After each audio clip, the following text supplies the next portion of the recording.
Hey everybody, welcome back to another round of physics. And yeah, we'll keep going with this magnetic forces thing. To review last time, we were talking about magnetic fields. Magnetic fields and forces. And to summarize, we discussed a couple of different things, so I'll just put them all together here. First of all, when we talk about magnets, we talk about north and south poles rather than charges. Okay, so that's the first one. And I failed to mention, but when you're dealing with a magnet, the magnetic field is thought to run from the North Pole around to the South Pole. Okay, so when you're thinking about magnetic fields, we think of them running from north to south. Okay, so I failed to mention that. And we haven't gone into the expression for the magnetic field. Right now, we're going to focus on that forces bit. And I gave you that the force of a magnetic field, an external magnetic field, acting on a moving charge, is given by the expression QV cross B. You could think of this as the Coulomb's force analog to magnetic fields. And then we talked about, last lecture during class, we talked about the ideas that are associated with this. For example, the work done by the magnetic field on this moving charge. And because the force of the magnetic field is perpendicular to the displacement, we have two consequences of that. Number one, the work done by the magnetic force is zero. And number two, the trajectory of the electron, the path that the charge follows is circular.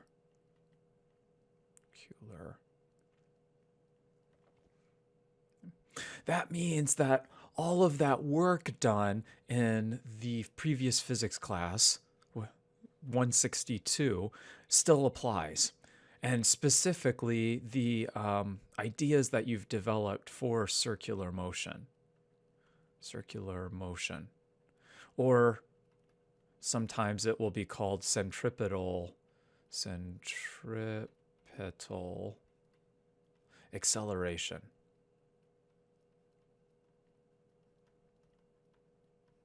Because you're dealing with circular motion, you can start thinking about that centripetal acceleration again. That is the acceleration experienced by an object undergoing circular motion. Now, I won't go through and derive it, but this expression that I will give you is a result that can come from geometry. You can mathematically show this using geometry.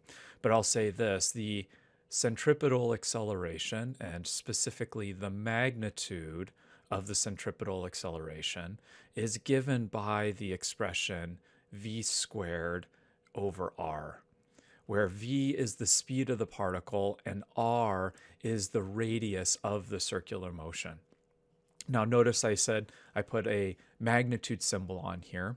If you would prefer to think about it as a vector, that's fine. You can write it as AC with a vector symbol is equal to v squared over r in the negative r hat direction. Okay. Where I'm thinking of the origin of the coordinate system being centered on the center of the circle. So you could think of x and y, and we have the trajectory of our particle being a circle of radius little r. So I put the origin here, you have some radius of little r. Then negative r hat would be the appropriate way of expressing the direction. Okay, for any point on this circle, it should point, the acceleration points radially inward. So that's just a brief synopsis of last time. I think that after that, I think we were pretty much done from a qualitative standpoint. So let's go ahead. Let's get some more interesting examples or work some more interesting examples here. What happens when V has a component, V has component parallel to B? What does that motion actually look like? So let's go ahead. Let's get another, we'll go and do another example problem here. And I'll say, let's say V is equal to, we'll keep it easy. We'll say 1, 2, 3, okay, meters per second. And we'll say that B, as in boy, will, for illustrative purposes, we'll just make it 1D right now. Okay. So the first thing, go ahead, you're probably already doing this. Let's go ahead and let's assume that we have a proton. Let's find the force acting on the proton. Okay, so you probably have it. Again, we'll walk through it, but it's the x hat component times 2 times 1. And you see, I'm trying to do this without writing out the whole thing, so we'll see how well I do. The y hat component times 3 and 0. That's kind of going 3 and then 0. And then we have plus z hat times 1 and 0, comma 0. And then in addition to that, we have minus x hat. I got to think about that. That would be 0 and 3. We have minus y hat, and that would be 1 times 1. And then we have minus z hat, 0 times 2. And we're lucky we have all those zeros in there. We can cancel. That one's gone, that one's gone, that one's gone, that one's gone. And so we have something that says 2x hat minus y hat. Okay. That would be the magnetic force acting on this particle. And we'll go ahead and multiply by E since I said it was a proton. So we'll go ahead and multiply by E here. Okay. Now here's the thing I thought I would point out to you.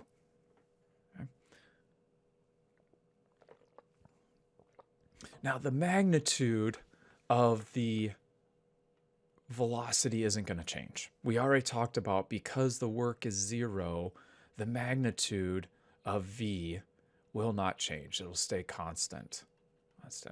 But let's look for a second. What will happen to the Z component of the velocity? Do you see it? The Z component also remains constant. You notice that, and the reason for it is because that is the component of the velocity vector that's parallel to the magnetic field. So whatever component of the velocity vector parallel to the magnetic field, that component will remain unchanged. So the y and the x component, the x component and the y component, those two will change. Notice there's a force in those directions. Okay. But the z component won't. If we go back to Newton's second law, the vector form of the equation, because Fz equals 0, therefore the acceleration in that z direction will be equal to 0, and therefore Vz will equal constant. Pretty cool, right? So we won't go into the nitty-gritty details, but what does this motion actually look like? We'll say, okay, yeah, let's draw out an axis. Call this x, we'll call this y, and we'll call that one z. Okay. And if we say that the magnetic field is in the z direction, we'll call that b. And we'll put the, okay, so positive x, positive y, positive z. So you could think of the velocity vector being in this direction, where it's in the xy plane. Okay. And what will happen? Well, the xy components of v will change. So you'll get this circular motion parallel to the xy plane. But as that circular motion is going on, the the z component carries the particle higher, if you will. So at the end of the day, what you'll get is you'll get this spiral motion around the z axis,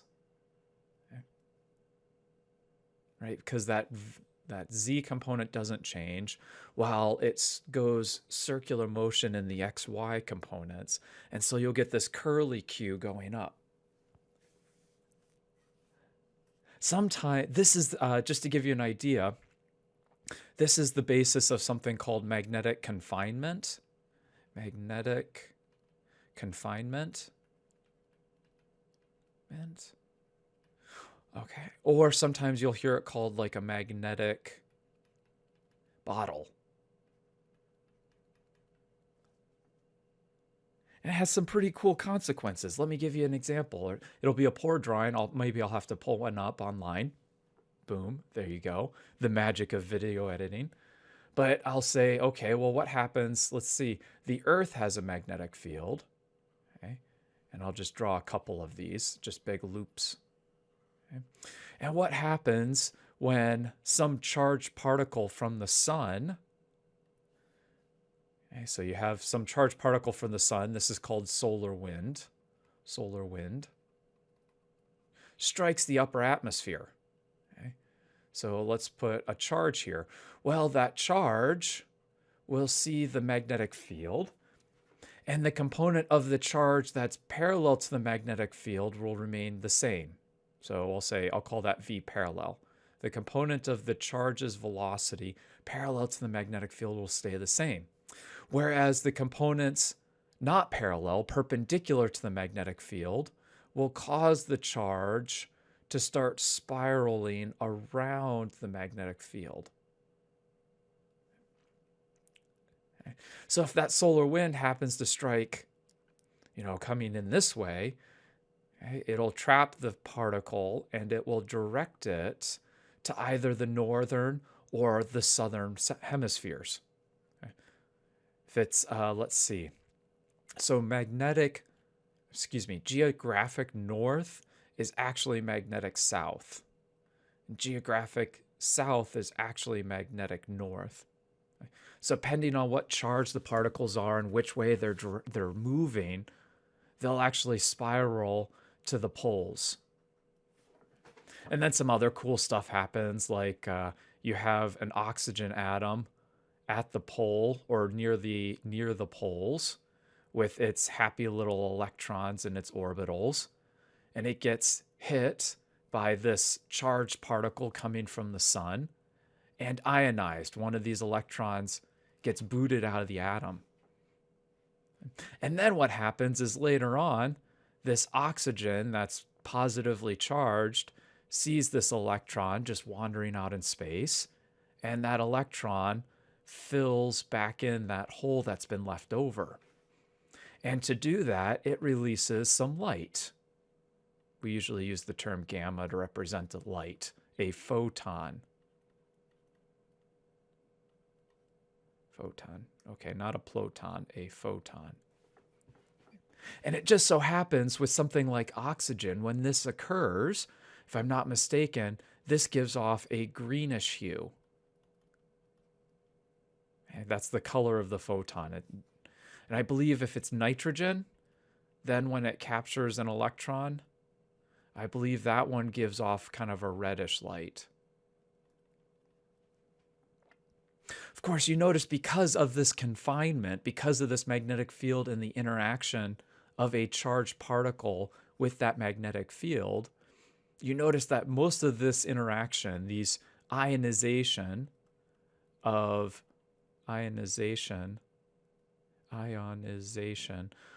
our atmosphere occurs near the North Pole, geographic north, and the geographic south pole.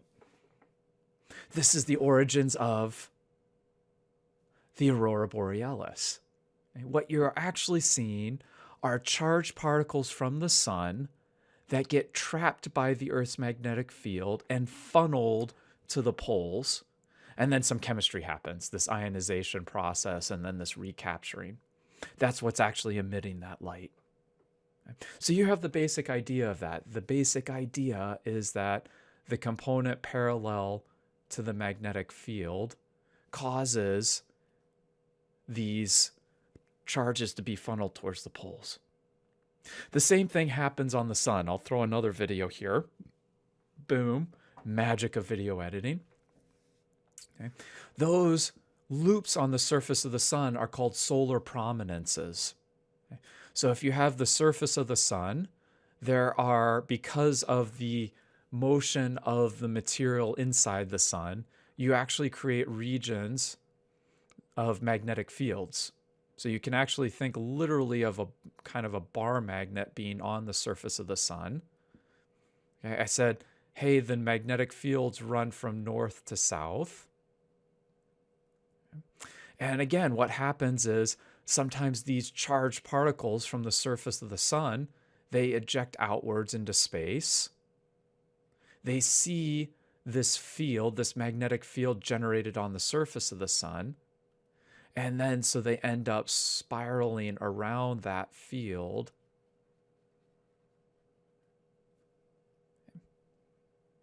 And again, this is sometimes called a solar prominence. The one in this video, they can stretch out into space, sometimes 3-4 times the radius of the Earth. So these structures are huge. It turns out they're actually responsible for the solar wind as well. We won't go into that. Okay? So you are working on something that's kind of cool and important here. Same idea, last one. The same idea is actually when we're doing fusion reactors. Fusion reactors. Okay. If you've ever heard of a tokamak, this is a particular type of fusion reactor. It looks like a torus, a donut, if you will. Okay. The inside, or the if you could see it from the outside, it almost looks like a donut. And the reason for it is because it is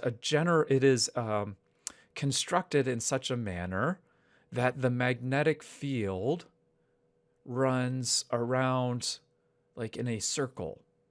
And so when you introduce charged particles into this magnetic field, rather than flying outwards and touching the wall, what ends up happening is, again, they spiral around that magnetic field, that blue magnetic field, and never actually touch the wall.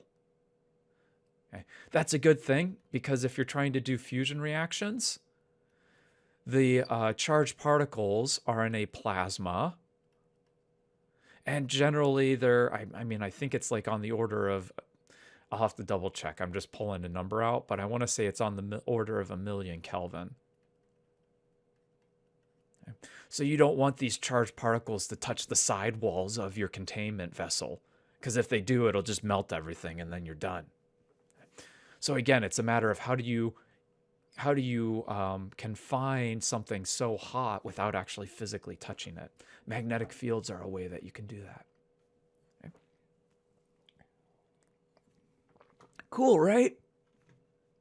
So that's the motivation here. Let's go ahead. Let's get an idea. Let's keep using this idea right here. So we have the speed of the object, we have the magnetic field, and now we have the force acting on the object. So let's summarize that again. We said the speed is 1, 2, 3 meters per second. We said that the magnetic field is just in the z direction, Tesla. And we found out that the force of the magnetic field is simply the charge of the proton. And I'll go ahead and write this. Do we have 3 or 1? I can't remember. 1, excuse me.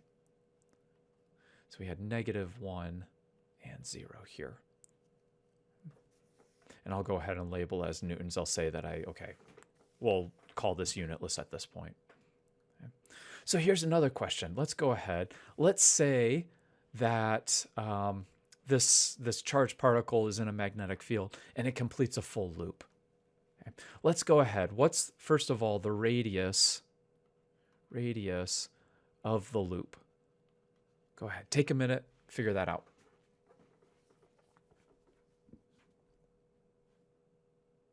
You got it? Good. Let's go ahead. Let's start off with Newton's second law. It's always good to write this down, F equals ma. And I always encourage people to think about the surroundings and the system. So let's put that down. The system is the object being acted on. So in this case, it would be the proton. And the surroundings would be the magnetic field. Mag field.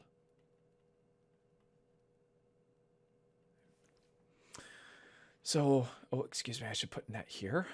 There we go.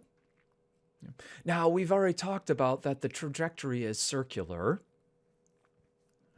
And so what we're going to rather think about is the net force, the magnitude of the net force is causing a centripetal acceleration. So notice I've dropped my vector signs, I've put the magnitude in, and I've labeled C for centripetal. Well, let's go ahead. Can we find the magnitude of the force here? Yeah.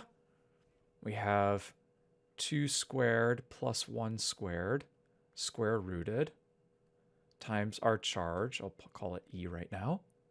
And over here on this side, sure, we have the mass of the proton, and we'll use our expression for the centripetal acceleration. And now we're done, right? We're good. Oh yes, excuse me, we do have the speed as well. So let's go ahead. Well, let's get r to one side. We'll put r on this side. And we have something like the mass of the proton divided by the charge.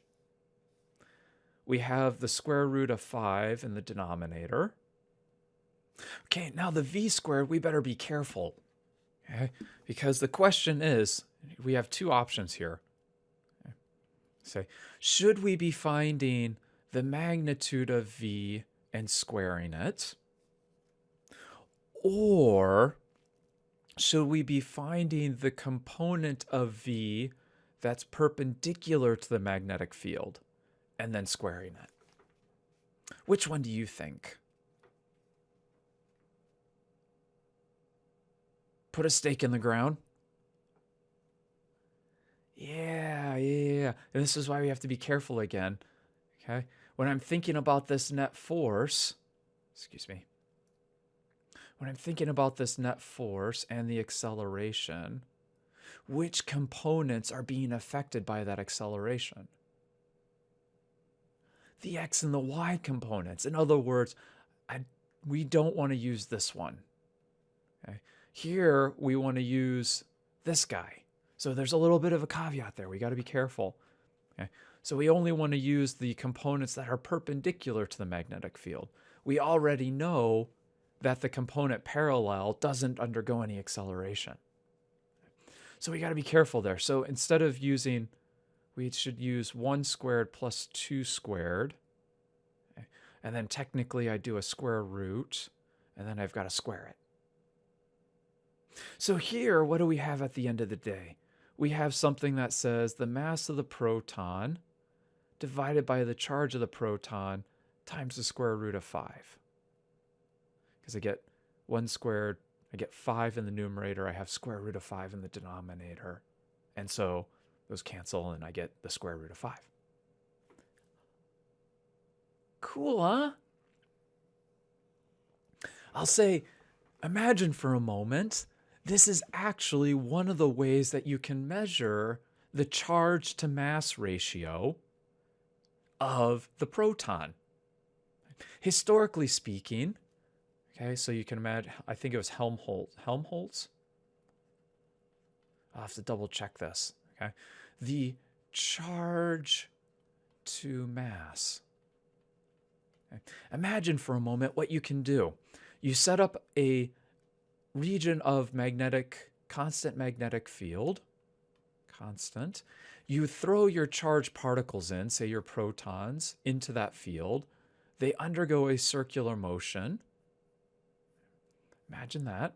Now what you can do, you measure the radius of the circular motion, r, and if you know how fast they were moving when you threw them into the magnetic field, if you know v, if you will, you can measure r. Now you can get an idea about the charge to mass ratio. That's a historical experiment. You say, well, how do you know what the charge of the mass of the electron is, or the proton? This is the beginnings of that idea. In fact, we'll next talk about how could you get an idea about the speed of the charge. Again, we'll use magnetic fields for that. Good. Yeah. So that's just another example. Here's another one for you. Okay. So here's a very special case. What it's called is a velocity selector.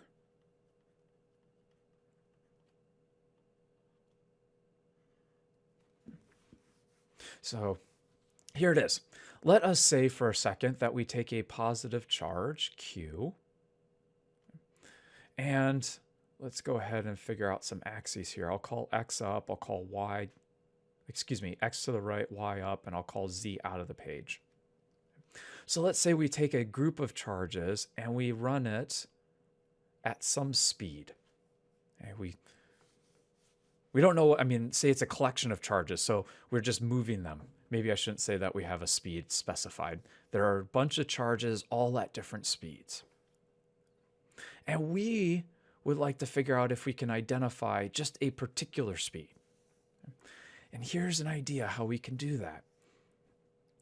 So first of all, let's say that our magnetic field is going in out of the page. So quick question for you. What's the direction of the force due to the magnetic field on these positive charges? Go ahead, take a minute. Leave it as green. You got it? Good. Fingers in the direction of motion, so to the right. B is out of the page, excuse me. So fingers in the direction of motion to the right. B is out of the page, so palm pointing out at you. And you get your thumb going downwards. So with this orientation, we get that the magnetic force, the force due to the magnetic field, is downwards. Now here's a second bit. That's old hat. We were just talking about that on Friday. We've kind of used that idea several times since. Here's the new idea. Let us assume that we also set up an electric field in this region of space, and I am going to orient it so that the electric field is upwards.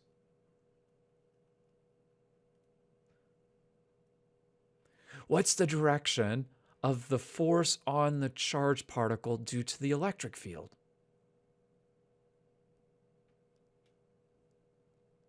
It's upwards. Good. It's up. Say force of the electric field. It's upwards. Right? Remember, that's given by Q times E. So for the magnetic field, it's QV cross B. And for the electric field, it's just QE.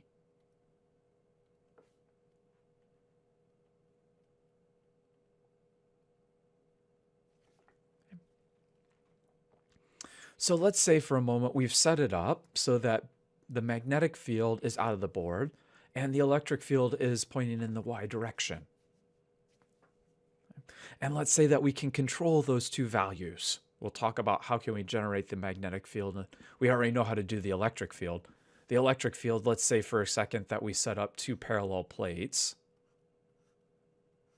We set up some two parallel plates and we determine the potential between those two. Okay.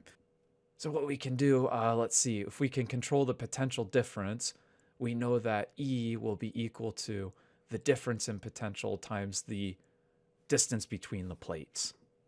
Okay. And we just make sure that this is the high potential side. So we dump positive charge on that one and negative charges on that one. And that will make sure that it's in the Y hat direction, the electric field. Okay. So that one we know how to do. The magnetic field we'll have to work a little bit more on. Here's the question for you. Okay. Derive an expression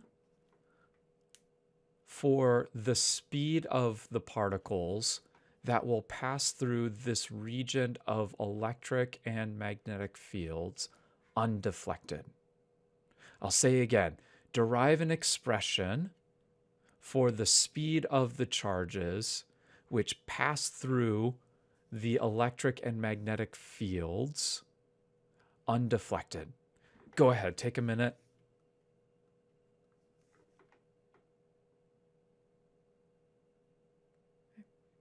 And there's a key phrase in there. What does it mean for the charge to be undeflected?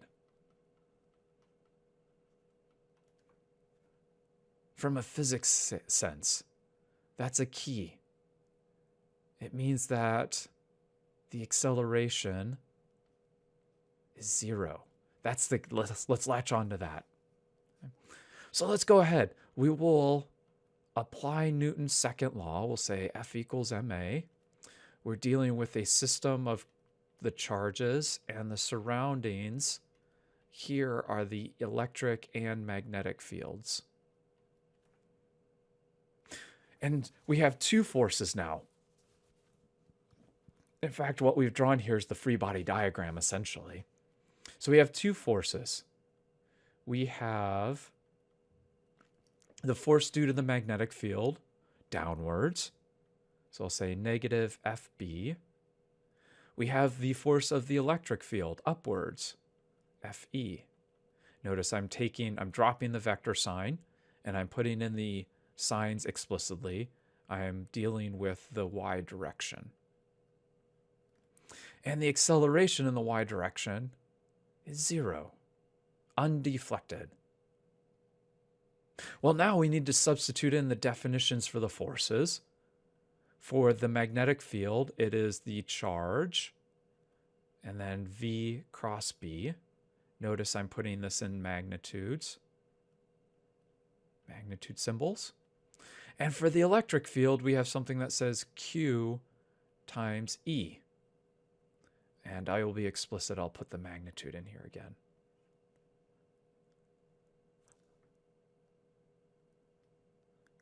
Right? See that? Now, I'll go ahead, I'll use the geometric definition of the cross product here. If you don't remember that, go back and watch the cross product video. But this can be written as, I'll keep the negative Q in here for a second, the magnitude of V times the magnitude of B, as in boy, times sine of the angle between the two. And I'll go ahead and move this to the other side. I'll put negative QE.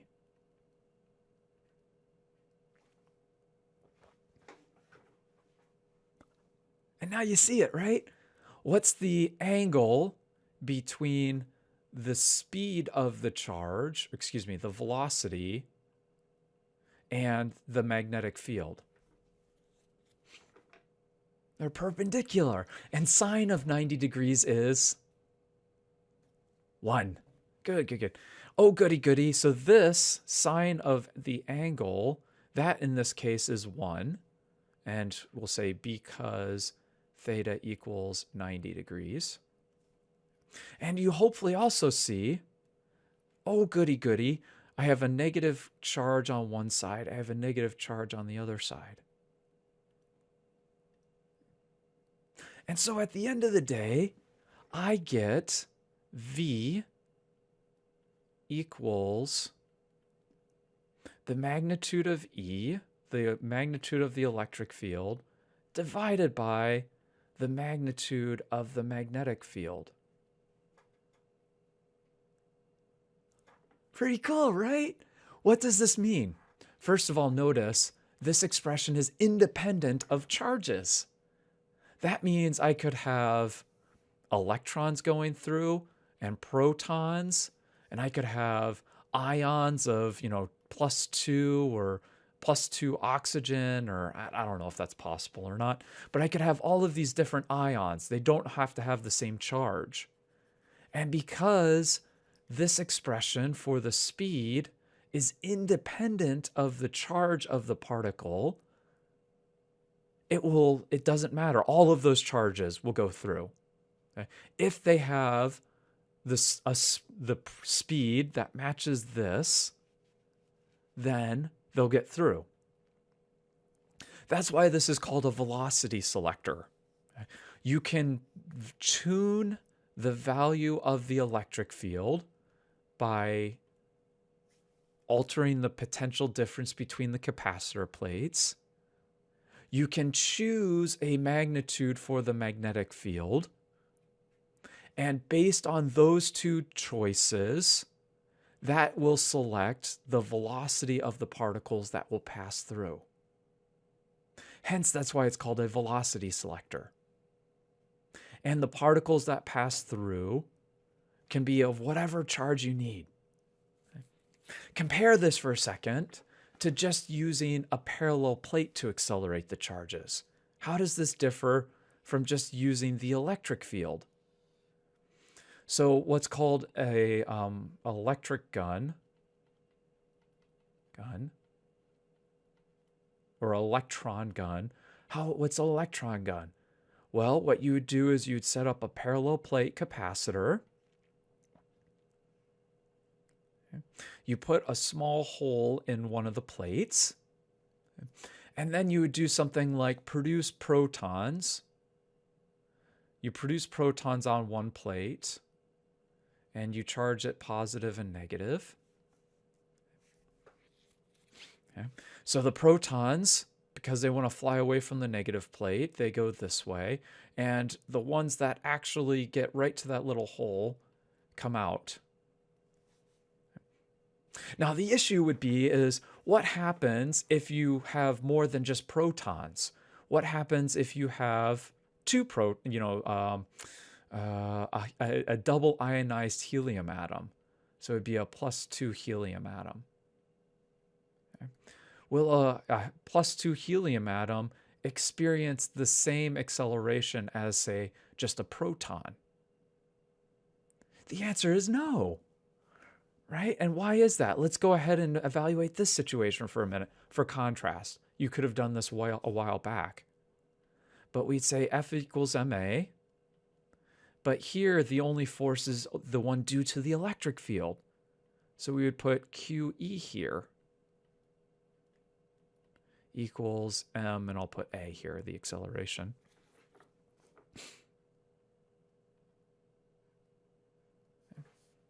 Now here you notice that there's a charge. So different charges, and frankly different masses, will undergo different accelerations.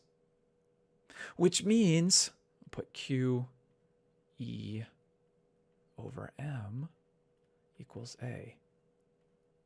Now that acceleration will be constant because the field in between a parallel plate capacitor is constant.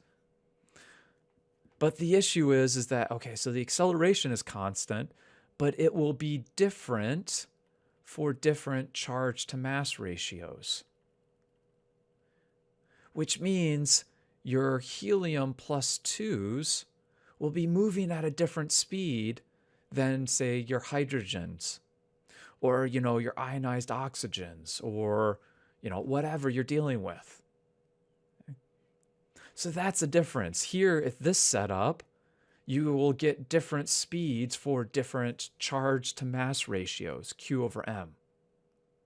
Here, with the crossed magnetic and electric fields, you will get the same speed out. All of the particles, regardless of their charge, will have the same speed. In fact, regardless of their masses as well. And this relies on having what we say is crossed E and B fields. Right? You notice that the B field, the magnetic field, is also perpendicular to the E field, the electric field, which both of those in turn happen to be perpendicular to the velocity. Right? That's not by accident. Incidentally, this is a deeper kind of understanding of how a mass spectrometer works. Okay. So what does a mass spectrometer do? You take an object and you break it up into small ions. So you have your object, which you don't know the composition of. Okay. And usually you do something like, usually you burn it, I think. That you do something to break it up into small pieces, small ions. Okay? That's the first thing. And these ions You don't have a choice. These ions have different masses and they have different charges. Okay? So that's the piece that you don't know. You break them up into smaller masses and charges. And the issue is that you want to figure out, you want to measure the charge to mass ratio of all these different objects. And hopefully, if you can get enough of an idea about the charge to mass ratio, then you can come up with the original composition.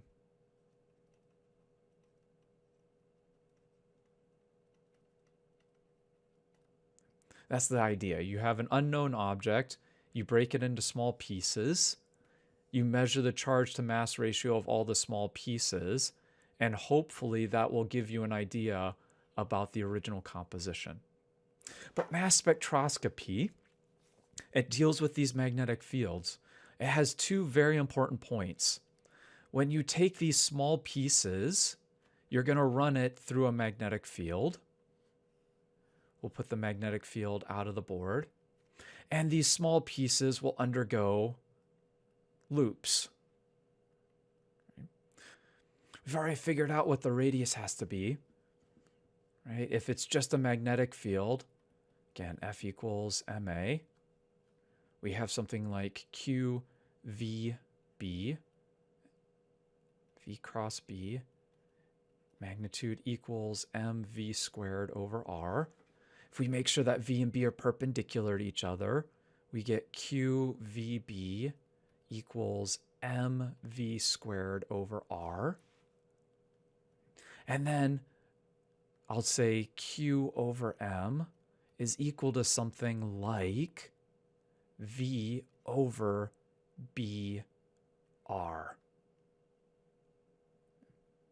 So that's the idea here, is that if we can know the speed of the objects when they enter the magnetic field, and we can measure the radius of their trajectory, then that will tell us something about their charge to mass ratio.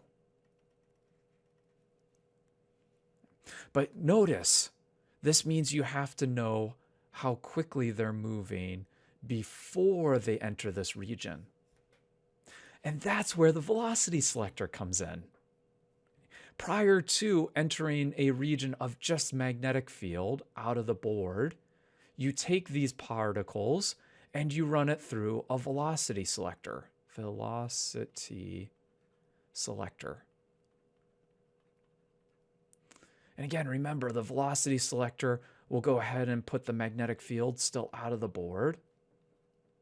We'll put the electric field going up.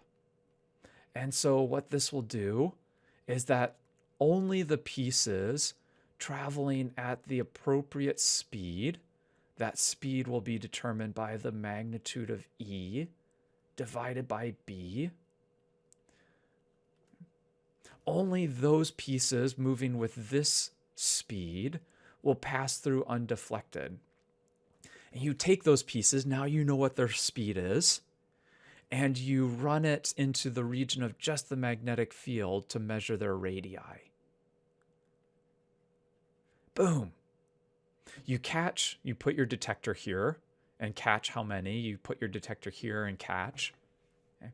And because you have this equation, you know how far the detector is from where you actually make your measurement. So you're measuring R, essentially. And so now you have an idea about the charge to mass ratio. Pretty cool, huh? Here's an example, or here's a picture of a mass spectroscopy output, just so you can take a look.